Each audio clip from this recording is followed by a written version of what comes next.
Plaintiff Caitlin Stem says her biological mother gave birth to her when she was 17, and her mother's foster family adopted Caitlin. Caitlin always heard that a man with the defendant's name may be her father, so she tracked him down and reached out to him, and they immediately bonded. However, Caitlin wants to know the truth once and for all, so she petitioned the court for a paternity test. Defendant Robert Ellington says when he was contacted by Caitlin, he was devastated that her biological mother never told him about her, although Robert wants to know the truth as well. He says regardless of the outcome, he will always consider Caitlin to be his daughter. Today we are here to determine paternity, which may have significant legal ramifications that you all might want to pursue. Such legal ramifications could include child support, and if you're within a certain age, you can go back and get child support that you may have missed as a child, and some other legal ramifications that you all might pursue on your own. So it is important that we come to this determination, and so that's what we're doing today. You give me some background here. Well, I'm really just here to find out what is to be truth for me. My biological mom kind of had a rough life growing up. She was in and out of the foster system.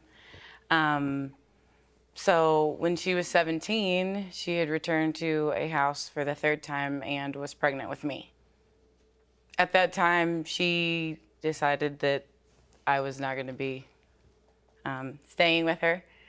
So she, once I was born, she signed over her rights to the state. And so I became part of that foster system in the same home. I don't want to say that I ever felt as if I was in the system, because from day one, my foster parents at the time wanted to keep me.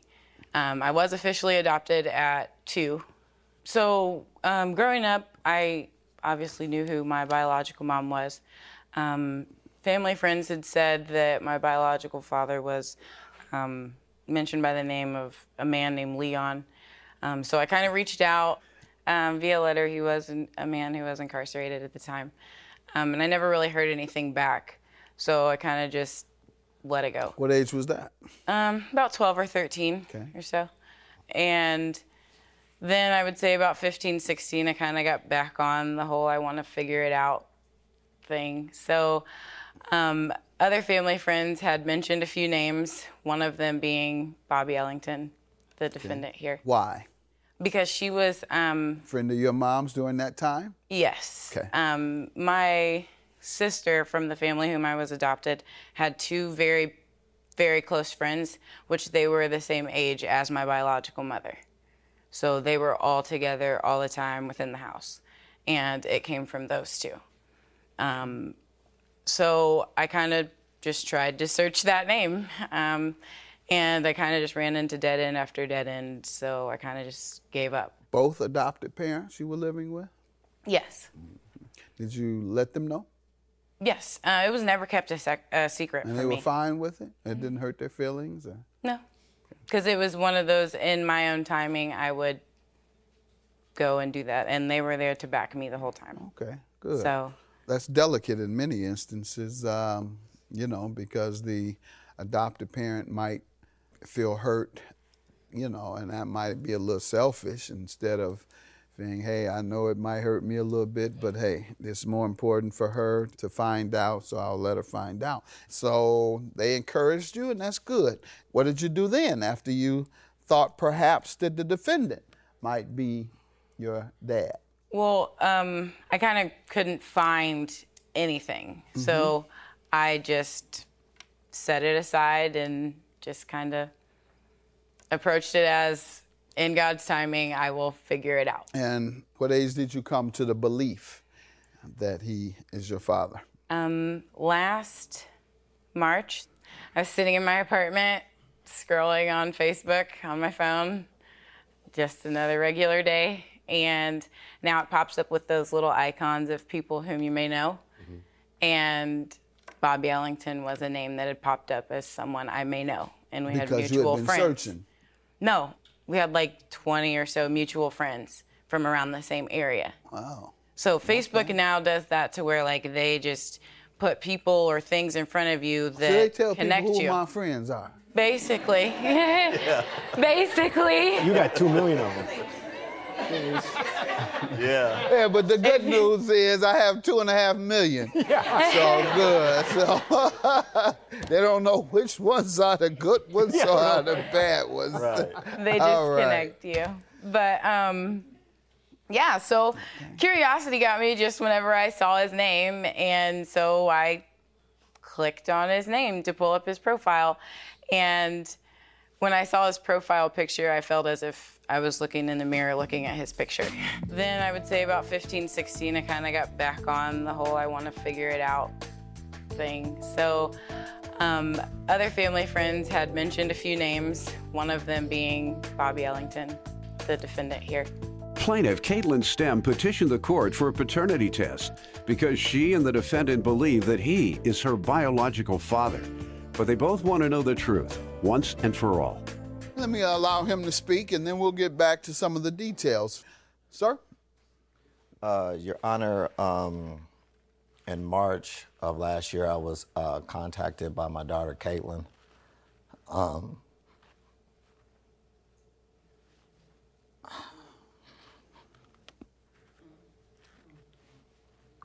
And she told me about the life that she had. All the adopting and things like that. And her adopted father passing away is what it really triggered her to want to find her father. It just really hurt me a lot to know that her biological mom could have at least just tried to contact me, whether it was she was or wasn't mine, so that we could have dealt with this at a younger age. But it really hurt me. Do you think she suspected that you might be the father back then? I don't. Her mom? I mean, her biological mother is she's a okay person. I just think that, when you're with somebody and then you don't want to tell that somebody, you want to say, okay, this is that person that I'm with, this is your baby. And I think that's the issue that She was going with someone? Yeah. And then instead of saying, well, before I met you, or I was with somebody else, or while was we were with you. together. Yeah. So I understand why she did that, but it just, when she contacted me, it was like an instant, like she was my daughter. She contacted you last year, as Yeah. she says. And what was that conversation like? Yeah, I got some of the conversations here Let's too. see it. This is the actual conversation of us meeting. All right, so when she first reached out to you on Facebook, she said what?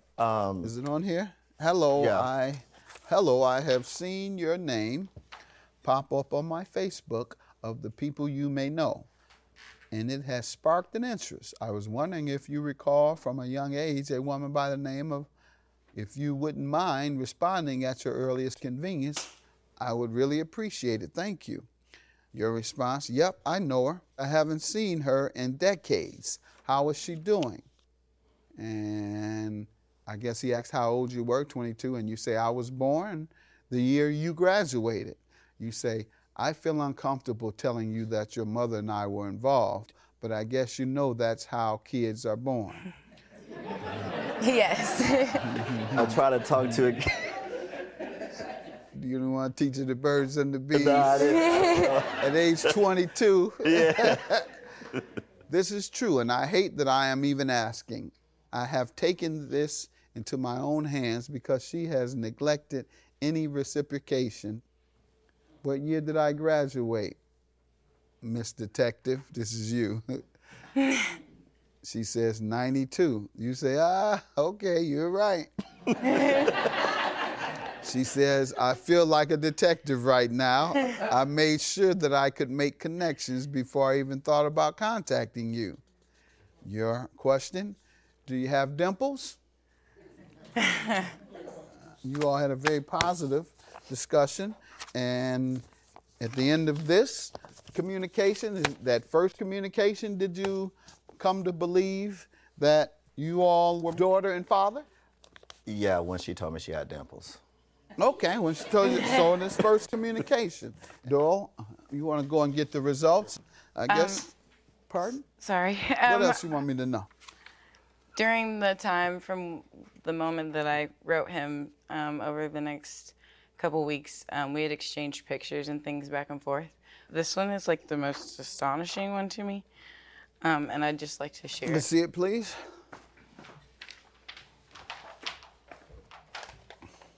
That's a picture Baby of her and I pictures. as babies. Baby pictures are a little tough. That one on the left looks like I did it when I was a baby. With that afro. But there is a striking resemblance here. Sitting in my apartment, scrolling on Facebook on my phone, and Bobby Ellington was a name that had popped up as someone I may know. So I clicked on his name to pull up his profile, and when I saw his profile picture, I felt as if I was looking in the mirror looking at his picture. Plaintiff Caitlin Stem petitioned the court for a paternity test because she and the defendant believe that he is her biological father. But they both want to know the truth once and for all. This is what you would need, proof of DNA or proof of paternity. You can go and have your name changed, or it may not be the case at all. I mean, even if it's not, Your Honor, she's, I mean, she can go find her dad, but I'm just going to be her father still. Beautiful, regardless. beautiful, beautiful, beautiful. Beautiful. All right. Well, it looks like it's going to be the latter. You are not the father. Perhaps you can help track down the biological dad. But this is a good story of a man who was anxious to embrace fatherhood. And, you know, mentors serve as dads for young men in particular and for young women. So that's part of what you can look forward to. Serving as the mentor / father, you can look forward to playing a role in the great success that I think she'll encounter. So still my baby. Good luck to both of you, and you can help her pursue her biological dad and hold her hand while you do. And it may be that you need someone to hold your hand when you do. You just never know.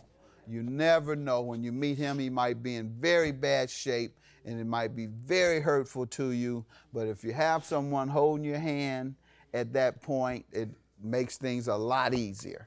All right, so good luck to you guys, and I'm sure things are going to work out. All right, God bless you. This is Mr. Klein. Take your hand, man. Thank you, Judge. All right.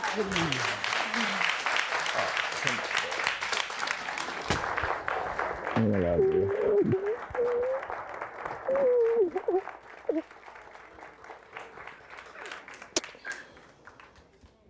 I love you, okay?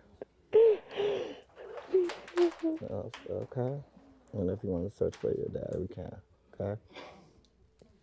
Yeah, I just wanted to let her know it doesn't matter about DNA or anything. She's still mine, just like her sister and her brother said. Before we came up here, they was like, Dad, I don't even know why you're going up there for. It doesn't really matter. She's still gonna be our sister, so when she gets done, just tell her to call us, so it doesn't matter. I'll help her if she wants to find out who her dad is, but like I told her, I'm gonna be her father, so, because it takes a man to raise a child, so if he doesn't want to, if he wants to be that man, he can help me, but if not, I'll still continue to raise her. Plaintiff Richard Isaac dated the defendant for a year, and he claims during that time, the defendant made his life hell. Richard says the defendant constantly accused him of cheating with his witness, and even though he is dating her now, he insists he never cheated. He's suing his ex for the cost of a car, a loan, and harassment. Defendant Shaquana McCurdy insists Richard did cheat on her with his witness, and she knows this because she saw text messages between the two. Shaquana claims her suspicions were solidified after she proposed to Richard, and he turned her down. She's countersuing for the cost of a car, and emotional distress. Start with you. All right, Your Honor. Me and Shaquana began dating in January of 2015. We dated for about a year. During the course of this time, Shaquana has made my life a living hell. She has constantly harassed me and accused me of cheating on her when I never cheated on her, and I told her that I didn't cheat on her. Did she tell you why she thought that? Yes, she thought that I was cheating on her because of my relationship or my friendship with my friend Felicia. You slipped up there, didn't you? You said relationship. It was a friendship that me and Felicia had. We've been knowing each other for like 30 years. So we have a very close friendship. All right, you didn't date? No, we And didn't. you're not dating now? We're dating now, yes.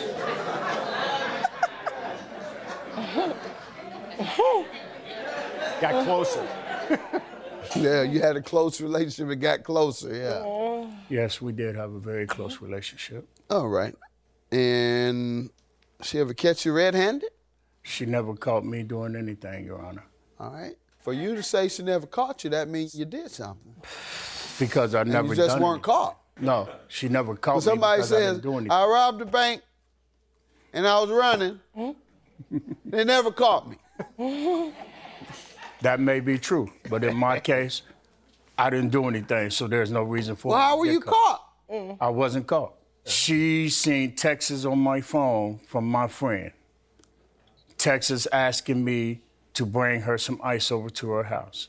To cool me Because off. she asked me to Cool bring me ice off, to that's her. terrible. That means that we're cheating. He said that. We dated for about a year. During the course of this time, Shaquana has made my life a living hell. She has constantly harassed me and accused me of cheating on her. Did she tell you why she thought that? Yes, she thought that I was cheating on her because of my relationship or my friendship with my friend Felicia here. Defendant Shaquana McCurdy dated the plaintiff, and she claims he cheated on her with his witness, who is now his girlfriend. What else? What other accusation did she make based on her misunderstanding? One time, she smacked me because Felicia had sent me a text after I had surgery on my knee and asked me how I was doing. All right, ma'am, you give me some background. You said it was a tumultuous relationship because you were jealous and harassed him about unfounded allegations, including text that he said she asked for ice, and She asked for he more wasn't than sure whether it was middle of the night or early in the morning, whether the sun was up or down. Yeah. And another time, she was just checking on his surgery to see if he needed some Band-Aids to cover up his hurt. So you go ahead, you tell me. Your Honor, we started dating in January. She had been texting him since March. How do you know? Because at the time, me and Richard had just got phones. We had got new phones, and he would allow me to go in his phone. Why? Because I would play games and stuff, and really I was insecure of him. Right, that's Because why you of went her. in. Yeah. You would ask him and he would hand his phone over and Yeah, say, go ahead. he would, yes, like he do her. That's why couples shouldn't play those games, in my opinion. I hear that all the time. One wants to feel secure. Well, they could misinterpret something. Just like he's saying you misinterpreted it. What's this woman doing? Text. Well, if you hadn't given him your phone to read the text, it wasn't anything necessarily you could presume from that, but it's something that you could start an argument about. And just because someone texts you saying, I'm on fire, so bring me some ice, you think that? You think that's something that's involved Okay, Your Honor, cheating? if I may. I am the type of person that I like to keep things real. I have nothing to hide. Of course, if you want to look at my phone, go right ahead and look at it. If I say But no, should that be means that after I'm a hiding something. specific allegation. That's my point. Yeah, if she caught you walking up the street with the woman, yeah, you might want to say, well, look at my phone, see if you even see anything. If you can't trust the person such that you have to review every communication that they have, you don't need to be with that person. So you would look at his text. Well, from what he was telling me, she was supposed to not live in Dayton. What were you reading? Because that's where your suspicion came from. What was I reading? Yes, on the text. What did he say? What did you see? How you doing? I miss you. Emojis. Okay, there you go. You read her saying, I missed you. Yeah. All Her right. saying she missed him and that she's not in a relationship no more. She's wanted. It was just a bunch of text messages. So I texted her back and told her stop texting his phone. He has a woman. He said What was her response? she started laughing, like they were behind my back on some other type stuff. That's your interpretation. Yes, because after that She could have been laughing to say, hey, he got a jealous woman. Ain't nobody thinking about him. Well, that's because I had proposed to him and he denied me, like far as like turned me down. So I felt like he had something going on the side with her. Like he didn't I said, say, I'm not ready yet, my finances aren't together yet, I'm not emotionally ready no, for he that. didn't say none of that. What was his excuse when he He said just no? said he just didn't know I felt like that about him. He Okay, just Excuse didn't me, know. if I may Felt the object, Your Honor. Same way? Yes. She asked me He to didn't marry feel the her. same way. When she asked me to marry her, I never gave her an answer. The reason I didn't give her an answer is because I wasn't in love with her. So you Bottom just line. sat there Stand me up. quietly.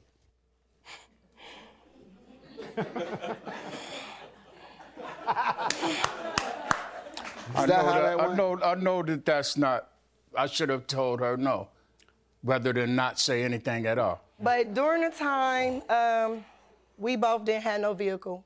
He was Okay, and like, that's what he's suing about, the car Right. and a loan. Sir, let's get into the, Yes, Your Honor. facts of the case.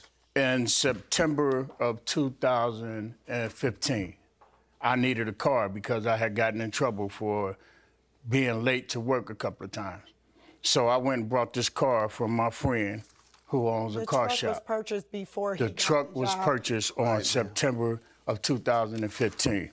Here's the paperwork that states where I got the truck from the man who sold me the truck, the date that I got the truck. That's it. What I done was I had to put the truck in her name because I had a outstanding fine that needed to be paid off. So I asked her, can I put it in her name? She said yes. So I had the truck put in her name at the time. The truck actually belongs to me, but she got mad when I decided to break it off with her and wants to call the police and tell the police that I stole the truck. I gave her the truck because they made me give it to her. After I give her the truck, the next day she brings the keys back to me with the truck, tells me, here, my kids are mad at me because I lied to get your truck from you. Where's the truck now? The truck is at my house, it's in my house. Okay, so what are you suing for regarding? I'm suing her for, What do you want to do? You I'm want to suing give her the her- truck back and keep your money? yes, I'm suing her for the money that I paid for my truck. And then I'm you would suing give her the truck back, for, obviously? I have a title here that I paid the loan off on. You see it, She was supposed to pay that title loan off. She never paid the loan off. I paid the loan that she got on that truck from my title, which I never told her to do. So I'm suing for the money, for the title, for Your the Honor, at the time he paid the loan off, I do admit he did pay the loan off. That was to keep driving the truck. Because I refused to pay for the loan because I wanted my truck back. So I was going to let the company repo it. Defendant Shaquana McCurdy dated the plaintiff, and she claims he cheated on her with his witness, who is now his girlfriend. Let's start with who purchased the truck. I purchased the truck. He told me. Where's your proof at? Explain where you purchased it. I purchased it on a side street, like a car dealership. He's not really certified. That's a, shop. Yeah. He went and got a letter from Shops are illegal. It is.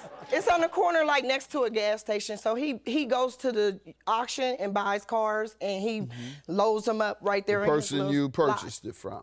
Right. Like I How said. much? $1,500. It was $1,000 up front, $500 35 days later. The day he went to go get Rick's signature on the paperwork or whatever, I noticed them. I was on my way to the doctor's downtown, and I noticed them at the car lot, and I knew that he was trying to get a letter from him stating that he purchased the vehicle. So I called Mr. Rick and talked to him on the phone and asked him why did he put his name on some paperwork. How do you know he was going to get a letter for that? I just wrote, because I seen him at the car lot, so I knew he was about to get a letter from him, like had him sign his name or something, as far as like him purchasing. And you asked what? I asked Mr. Rick why did he put his name on a piece of paper and he didn't You know the hadn't whole seen him situation. do it. Huh? You hadn't seen him do it. No. But Then I knew why it was would you something say, because of pardon? the case. I knew he was going No, to. he could have said no. Particularly if you're the one paid for it. You had no idea. I believe it was your car, sir. You paid the money. The cost of the car, why are you suing for that if you have the car? Because you can't get it transferred, because I the can't title? get the title transferred. All right, and what's your counterclaim for, ma'am? My counterclaim is, sir, he, at a time, he did text me and say he was going to give me the money so that he could get the title for the car. That would be admitting that He was going to pay me for my truck. that you Your Honor, had I have paid those for. same Yes, sir. texts. Let's see that. I have the same texts, Your Honor, and right, it well, never, if they the same never thing, I'll once just says read anything hers. to her If about they're the same paying thing, her I for can that just truck. read hers. So you're saying you interpreted a different way? Is that your point? Only thing that she asked me for money for Right here. was to go change that title over, to pay for that loan to change that title over. If I get the money today, are you going to be ready to go turn the title over to me? So you say it was offering money to pay you for a truck that you purchased. He said it was offering you money to pay the fees to have it transferred into his name. No, Your Honor, I never Well, show me some offered- other evidence that it was to pay the entire cost of what you paid for the car. You said show you. I don't have. She don't I have have my bank account records where I withdraw money. All right, let's see it. That may help.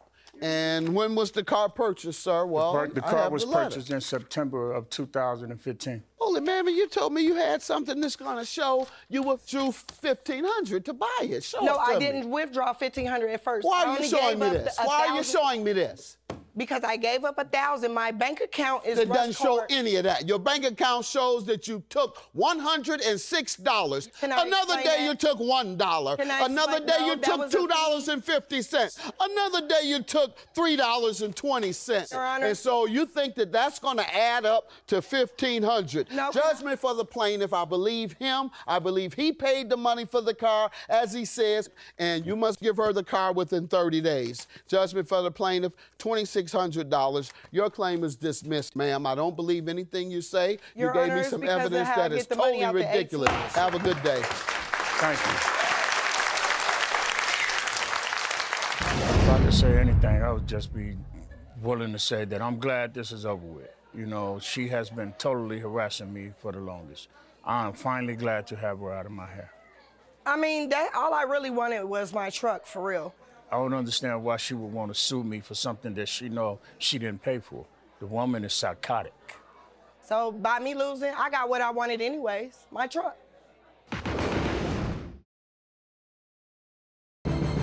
Plaintiff John Burks says he and the defendant have been best friends for over 20 years.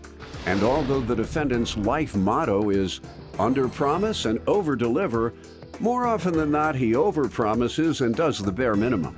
John is suing the defendant today for the cost of watch repairs. Defendant Dave Pellin says back in the day, John was a drug dealer, and he was so proud of his profession that he was constantly bragging about it. Eventually, it caught up with John, and after he served 2 years in prison, Dave took him into his home. Dave does not believe he owes John for anything. Start with you. Your Honor, I've known Mr. Pellin for over 20 years. Him and I aren't just best friends, we're like brothers. But his whole demeanor about life is under promise and over deliver. It doesn't really happen That's that way. good. Under promise and over deliver. That's a good thing. But it doesn't happen that way. Oh. He under promises and just does the bare minimum. Got it. All right. So I've known the defendant. We've been back and forth helping each other out for many years. When I got out of jail, he had given me a place to stay. When I've done things for him, like I would hook him up with a girl that I know that was a sure thing. What do you mean it was a sure thing? She was a sure thing, like ready to have fun with him. I've known her for a long time, and she had already That's only stated, one. That's one. You've done it more than once? I think I've Gotten him sure things? well, maybe just the once of the sure thing. That's all I remember. At least you remember it. I do remember. But he can't close the deal. All he does is talk. That's why we call him Jib Jab. Plaintiff John Burks is suing his former friend, who claims before John went to prison on drug charges, he constantly bragged about being a drug dealer. Sir, let me hear from you. I have the gift of gab, yeah, that's true. But I don't know, I've been friends with Johnny for a long time. Like you said, he had his trouble. He went away for a while. He came out, I gave him a place to stay. I helped him out while he was in there, put money on his books, did things like that for him. I mean, a little background about his situation. I mean, he's kind of a funny guy. He obviously had his trouble with drugs, and he got pinched. I don't know. You selling drugs? You were selling? Yeah. You went to jail for prison selling drugs? I was convicted of possession with intent. How much? An 8-ball. How much time did you get for that? 4 years I served too. You must have had something else going on. There was more to it. There was definitely more to it than that. Well, That's what I was convicted of. And I mean, his status as a drug when back in the day. I mean, I'll give him credit now. He's got out. He's cool. He's been taking care of business. Got him a job. He's staying with me. He's taking care of business. But His status when he was a drug dealer. What were you saying about that? oh well, he was definitely proud of his status as a drug dealer. And we couldn't even go out to eat. We'd go out to eat. He would order his food. He'd be like, let me get the steak and eggs. And by the way, if you ever need anything, drugs, pills, whatever, I got you, and I'll take the white toast with that. That wasn't pride. That was foolish. He was pride. I mean, we would go down to clubs in the city and stuff. I would have to call him ahead of time. I'd be like, listen, I'm coming down with some people that I work with. They don't need to know your status as a drug dealer within the first 5 minutes of meeting them. He would tell people. You would tell people. He's you were a embellishing drug that dealer? a lot. I'm not embellishing. This one time in particular. You went to the penitentiary. Go ahead. This one time in particular, I can remember I had just met a girl and I brought her down to meet to hang out, and I actually pulled him aside to say, hey, listen, I just met this girl, tone it down a little bit. She doesn't need to know everything. Within 20 minutes, we're outside talking, and he solicited her to work for him. That's why you went to the penitentiary. What are you suing him about? My watch, Your Honor. Before I got locked up, I had loaned him my watch. He's trustworthy to take care of it, at least I thought. When I got out, it was damaged. I have some pictures here, Your Honor. That's it. How long? The whole 2 years? The Yeah. entire 2 years? Yes, he had it. I told him it was not an everyday wearing watch. Nice watch. So, what I did was, I told him he would even bring it up when he'd come to see me. He'd bring it up to jail, and he's like, I still got it. Yeah, that's a good thing, at least right? he still had it. Yes, I give him that. Now, Your Honor, if you look at the blow-ups, look at the next one, please. The 11 o'clock. He said, look at the next exhibit, please. You used to court, Doc. We can tell you used to court.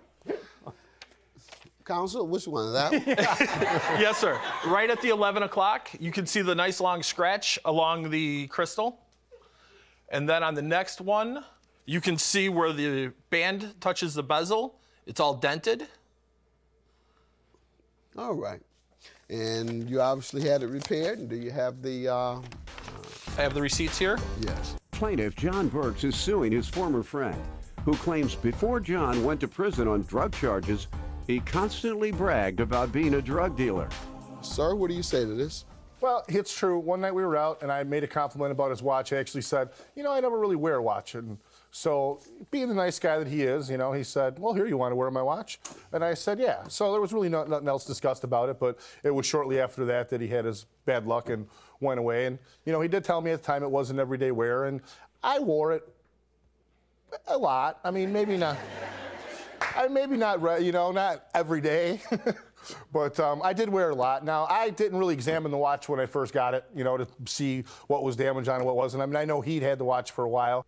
You You know, didn't notice and any damage, so- you say. so I Did had- you notice any scratches when you got it? You know what? Like I said, I really didn't examine it. I can only assume that it had You some don't wear have and to tear. examine it. I mean, I these are didn't pretty notice obvious, I sir. didn't notice any scratches pretty at the obvious. time. I mean, All right. I didn't, you know. And to be honest with you, I mean, he was gone, and I kind of assumed he was probably going to be gone for a long time, you know. So I really wasn't. I didn't feel like he needed to know what time it was where he was at. So you know, I kind of just. You said time meant nothing to Time really him. meant- he wasn't going by Time hours. didn't mean much to So, him. I mean, I really didn't expect to see him for a long time, you know, so obviously I was wearing the watch.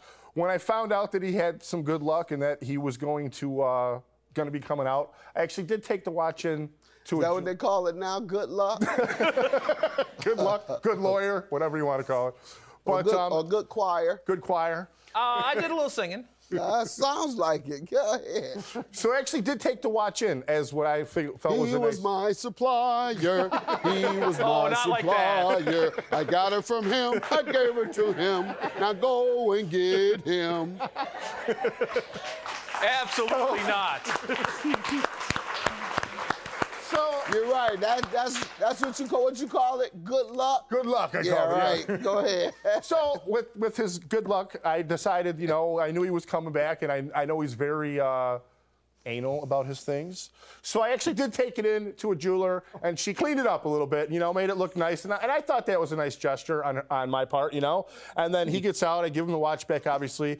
And then a couple weeks later, he sends me a text message and says, oh, by the way, you know, I just brought the watch to the jeweler, and it's going to cost, you know, $300 and something, whatever it is, to get it fixed. And I said, well, you know, I hope you're not expecting that from me, you know. And he said, well, yeah, I kind of am, you know. And I was like, well, I don't feel that I caused that much damage to it. And I mean, it was a used watch to begin with, and And so you Yeah. would be responsible for the normal wear and tear, by the way.